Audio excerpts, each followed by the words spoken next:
Hello दोस्तों, आज हम पढ़ने वाले हैं HTML के बारे में। इस प्लेलिस्ट में हम HTML, CSS, JavaScript and then React की तरफ धीरे धीरे मूव करेंगे, जिसमें हम HTML, CSS एंड जावास्क्रिप्ट को लेके भी एक छोटा सा कोई भी वेब पेज बनाएंगे या एक छोटी सी एप्लीकेशन बनाएंगे। तो बेसिकली हम यहाँ से शुरू करते हैं। HTML के लिए सबसे पहले हमें एक कोड एडिटर चाहिए, जो कि हम गूगल करके आप VS कोड डाउनलोड कर सकते हैं। सिंपल, अगर VS कोड लिखेंगे गूगल में तो पहली हमारी लिंक ही आ जाएगी और हम VS कोड डाउनलोड कर लेंगे। उसके बाद अ, हम VS कोड खोलेंगे और कोई भी एक फाइल बना लेंगे, जैसे कि मैंने लिखा sample.html। तो ये फाइल बनाने के बाद अ, हमारे पास एक HTML फाइल है जो कि रन भी हो सकती है। तो अगर मैं इसको ओपन करके देखूंगा और sample.html को ओपन करूंगा तो फिलहाल इसमें कुछ भी नहीं है। अब मैं सिंपल कुछ अपना नाम लिखता हूँ यहाँ पे, या फिर हम लिखते हैं हेलो वर्ल्ड। तो अगर इसको लिख के मैं रिफ्रेश करूँगा तो हमारे पास हेलो वर्ल्ड यहाँ पे आ गया। तो HTML में हमारे पास कुछ टैग्स होते हैं, अलग अलग टैग्स होते हैं जो कि कंटेंट दिखाने के लिए, या फिर हम बटन टैग की बात करें कोई भी एक्शन परफॉर्म करने के लिए, या फिर लिंक वगैरह एक पेज से दूसरे पेज पे जाने के लिए हम यूज़ करते हैं। तो सबसे पहले हमारा टैग होता है HTML। तो अगर VS कोड में हम HTML:5 लिखेंगे और एंटर मारेंगे तो हमारे पास एक बेसिक HTML स्ट्रक्चर आ जाएगा, जो कि हमारा कोई भी वेब पेज बनाने से पहले हम यूज़ करते हैं। इसमें ये हमारा हेड है, जिसमें कुछ इस HTML को हम बेसिकली इस पेज को एक डॉक्यूमेंट कहते हैं। तो इस डॉक्यूमेंट की कुछ भी प्रॉपर्टीज़ होंगी उसको हम हेड के अंदर लिखेंगे, या कोई एक्सटर्नल CSS फाइल हो गई, या फिर हमारे पास कोई भी कुछ CSS स्क्रिप्ट वगैरह में ऐड करनी हुई, या फिर टाइटल देना हुआ। तो हम यहाँ पर देखते हैं कि हमारे पास कोई भी अगर वेबसाइट है, इसी अगर वेब पेज की बात करें हम, तो इसमें इस टाइटल होता है विजुअल स्टूडियो कोड, बट हमारे में sample.html लिखा हुआ आ रहा है। तो हम क्या करेंगे, यहाँ पे सैम्पल पेज करके टाइटल डाल देंगे। ठीक है, अगर हम सैम्पल पेज डालते हैं और हम रिफ्रेश करते हैं तो हमारा टाइटल आ गया।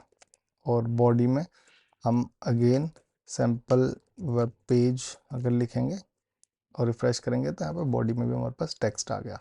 तो ये एक बेसिक स्ट्रक्चर होता है HTML का। अब हम कुछ कुछ टैग्स के बारे में पढ़ेंगे। जैसे सबसे पहले हो गया, अगर मुझे यही बनाना है कोड फास्टर विद AI, इस तरीके से मैं कुछ लिखना है, तो मैं क्या करूँगा, मैं एक H1 लूँगा और उसमें यहाँ पे ऐसे लिख दूँगा कोड फास्टर विद AI। तो अगर मैं यहाँ पर रिफ्रेश करूँ तो यहाँ पर देखो सबसे बड़ा जो हमारा टेक्स्ट आ गया, जो सबसे बड़े फ़ॉन्ट साइज़ में, वो H1 से ही यूज़ होता है। तो H1 के साथ हम बड़ा फ़ॉन्ट साइज़ अगर हमें शो करना है किसी में भी वेब पेज में, तो हम H1 यूज़ कर सकते हैं। इसके अलावा हमारे पास H2 होता है और H3 होता है। इस तरीके से हमारे पास अलग अलग फ़ॉन्ट साइज़ के लिए हेडिंग्स होती हैं। तो H स्टैंड फॉर हेडिंग। तो ये heading 1, heading level 2, heading level 3, इस तरीके से हमारे पास 6 तरह की हेडिंग होती हैं। मैं अगर H4 लिखूँ और H5 लिखूँ और H6 लिखूँ तो हमारे पास 6 फ़ॉन्ट साइज़ अवेलेबल होते हैं, सबसे बड़ा एंड देन सबसे छोटा। इस तरीके से हमारे पास 6 अलग अलग फ़ॉन्ट साइज़ में हमारे पास ये होता है। और जो बिना CSS यूज़ करें हम सिंपल HTML यूज़ करके इन टैग्स के थ्रू बना सकते हैं। तो H1, H2, H3 and H6 तक हमारे पास ये 6 हेडिंग्स होती हैं जो अलग अलग साइजेस की होती हैं। इसके अलावा ये टैग्स हैं जो सेपरेट काम करते हैं, यानी हम starting tag and then ending tag, उसके बीच में कोई भी टेक्स्ट लिखेंगे तो वो टेक्स्ट उसी के अकॉर्डिंग मॉडिफाई हो जाएगा। अगर मैंने यहाँ पर लिखा है H1 के अंदर कोई टेक्स्ट, तो वो H1 जो फ़ॉन्ट साइज़ है उसी के लिए हमारे पास उसी के हिसाब से वो उतना ही बड़ा दिखेगा। अगर हम H6 के अंदर कुछ लिखते हैं तो वो H6 के फ़ॉन्ट साइज़ के अकॉर्डिंग दिखता है। तो ये हमारे पास 6 हेडिंग्स हो गई। इसके अलावा हमारे पास पैराग्राफ होता है। अभी आप देख रहे होंगे कि जैसे मैं P लिख रहा हूँ, P लिख के सिंपल मैं दोबारा दिखाता हूँ। अगर मैं P लिखूँगा और मैं यहाँ पे एंटर मार दूँगा तो हमारे पास स्टार्टिंग और एंडिंग टैग खुद से बन के आ जाते हैं। तो विजुअल स्टूडियो यूज़ करने का ये फ़ायदा होता है कि हमारे पास जो ये हेल्प कर देता है, थोड़ी सी फास्ट हमारी कोडिंग हो जाती है। तो मैं P लिख रहा हूँ और मैंने एंटर किया, दोबारा से मैं करके दिखा देता हूँ P एंड देन एंटर, तो पैराग्राफ बन के आ गया। और यहाँ पे मैं कुछ टेक्स्ट डाल रहा हूँ और मुझे पता नहीं है मुझे लिखना है कुछ टेक्स्ट, तो मैं क्या करूँगा, सैम्पल टेक्स्ट होता है लॉरम, तो अगर मैं यहाँ पे लॉरम लिखूँगा तो खुद से, और मैं यहाँ पे लिखा हुआ आ रहा है लॉरम एमिट, मैं क्लिक भी कर दूंगा तो हमारे पास कुछ टेक्स्ट लिख के आ जाएगा खुद से, एक सैम्पल टेक्स्ट। इसके अलावा भी मैं एक अगेन लॉरम लिखूँगा, फिर से सैम्पल टेक्स्ट आ जाएगा। तो ये पैराग्राफ की तरह काम करेगा, हमें सिंपल टेक्स्ट लिखना होता है। इनके अलग अलग यूज़ होते हैं जो कि हमें आगे चल के हमें पता लगेगा कि कहाँ पैराग्राफ यूज़ करना है, कहाँ पे H1 यूज़ करना है, कहाँ पे H6 यूज़ करना है, इस तरीके से। बट फिलहाल के लिए हम समझ लेते हैं कि अलग अलग इस तरीके से टैग्स होते हैं। अब ये तो मैं एक साथ लिखे जा रहा हूँ, अगर मैं चाहूँ तो हमारे पास कुछ ब्लॉक लेवल के भी टैग्स होते हैं जो कि क्या करते हैं, कुछ भी मल्टीपल टैग्स को कंबाइन करने के लिए हम यूज़ करते हैं। जैसे डिवीजन हो गया डिव, तो मैं डिव के अंदर कोई हेडिंग लिख सकता हूँ, जैसे मैंने लिखी लिस्ट, तो बेसिकली एक आ गई। डिव का इंडिविजुअली कुछ काम नहीं है, सिंपल ये डिवाइड करता है हमारे कोड को, और कुछ भी हम लिख रहे हैं तो नेक्स्ट लेवल से नेक्स्ट लाइन से आ जाता है वो सब चीज़ें। बेसिकली हम इसको यूज़ करते हैं, हम मल्टीपल टैग्स उन पर सेम प्रॉपर्टीज़, अगर हम स्टाइलिंग की बात करें सेम स्टाइलिंग देनी होती है, इस तरीके के हम यूज़ करते हैं। हम सेक्शन भी यूज़ कर सकते हैं और भी बहुत सारे टैग्स होते हैं, बट ये बेसिक कुछ टैग्स होते हैं जो हमें पता होने चाहिए, इसलिए अभी हम वही डिस्कस कर रहे हैं।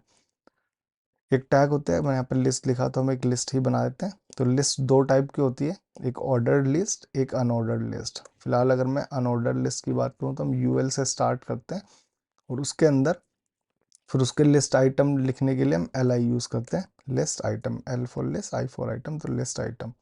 अब मैं यहाँ पे लिखूँगा आइटम 1, तो हमारे पास एक अनऑर्डर्ड लिस्ट में आइटम 1 आ गया, जहाँ पे कोई ऑर्डर नहीं है बट एक बुलेट पॉइंट आ रहा है।